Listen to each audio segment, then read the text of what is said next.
So without further ado, I think that's a great time to move from the slide where to the actual demo. So the demo itself is using Deutsche Börse, the German stock exchange, Eurex, an extra trading system talking about different stock and security and their prices and volume for each transaction.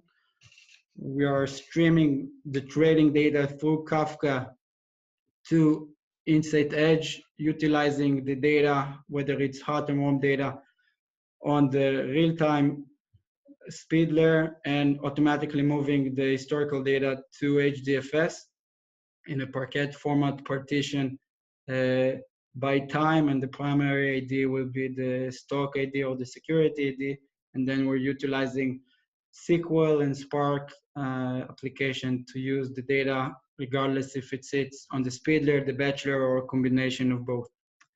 Now in the actual demo, you can see that from an application point of view, you are running a simple select query, and it doesn't really matter where the data resides in this specific use case because it's agnostic to the application side, even though when you query data, trading data, the hot data, which sits on the InsightEdge memory grid, it provides you a 6 millisecond response time versus when you query the HDFS, we're talking about almost 2.5 millisecond.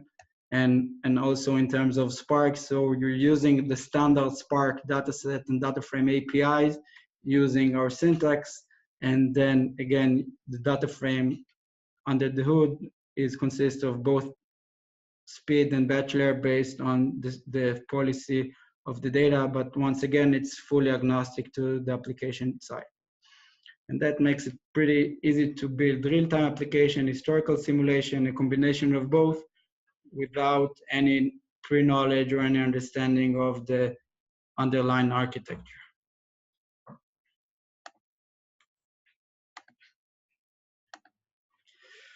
Okay, so let's start. So here, first of all, you can see this is a Zeppelin notebook that comes pre-packaged with InsightEdge. And before starting using the AnalyticsXtreme, so we have, for the sake of the demo, 1 day of data from July 24th on InsightEdge, and the week before then from July 17th to July 24th on the right side on HDFS as Parquet file. So you can see in the beginning, I'm just querying the data directly without utilizing the AnalyticsXtreme. Now, utilizing the AnalyticsXtreme interpreter, you can easily query the same data and you'll get an aggregated response of both the speed and the batch layer without any understanding of the split of the architecture behind the scene of the data.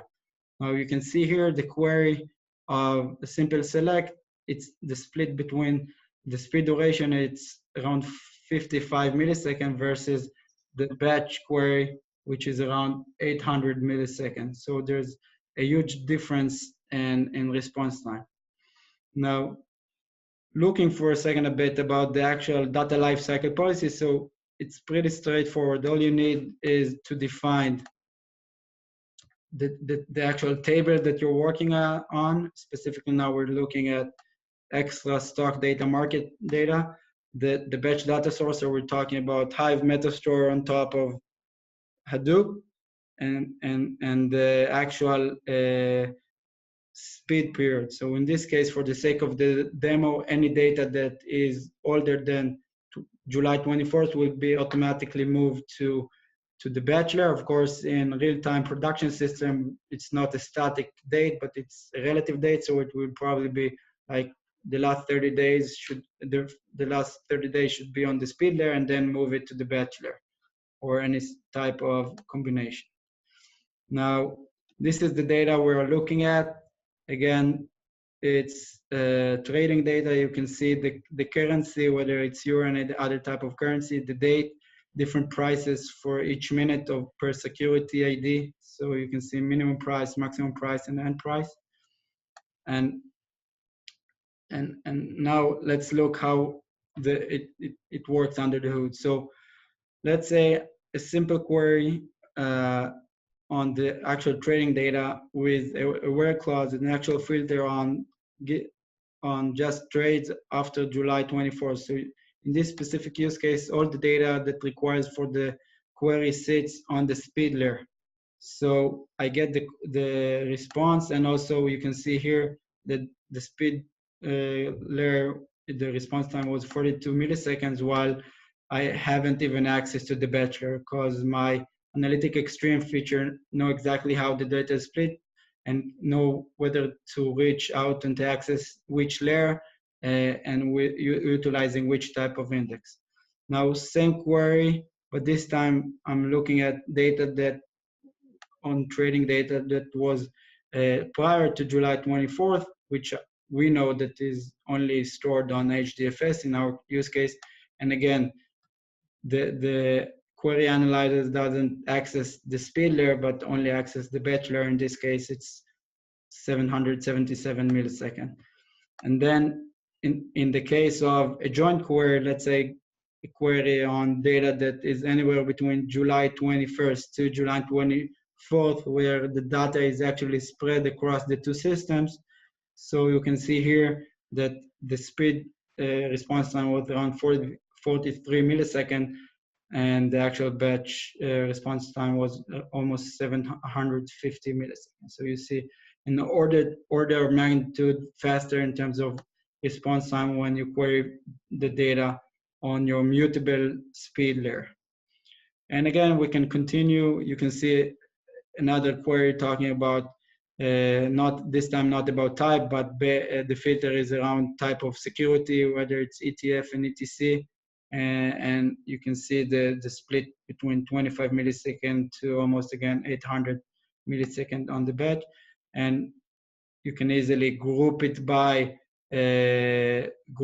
different currencies, like we see here with the pie chart of the volume based on the different types of security types. And also you can see the volume of the data across both the speed and the batch. So it makes it, again, the actual architecture is decoupled from the API and the application side. And let's say I want to change my technology stack from HDFS on Cloudera to Amazon F3, nothing changes in my API.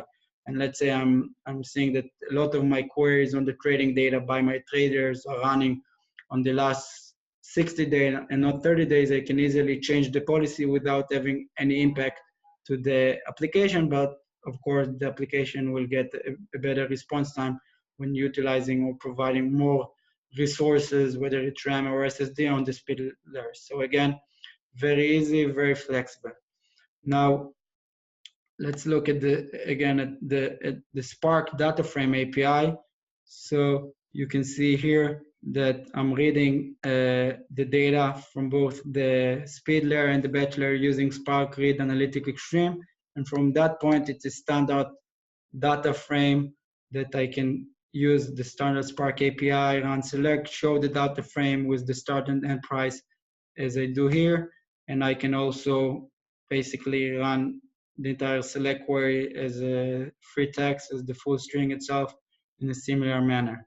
Now, under the hood, we are utilizing different types of Spark optimization which we've implemented, whether it's a predicate pushdown and also aggregation pushdown. So stuff like filtering based on time or aggregation like average or count or different types of aggregation, everything is done at the data level within in-memory for each partition, and the filtering is done before the data is actually loaded to Spark. So we're talking about 30 times faster response time. And as you start to scale in terms of data or big data from a few teras to tens of teras to crossing to the hundreds of teras, starting to see bigger improvements in terms of response time.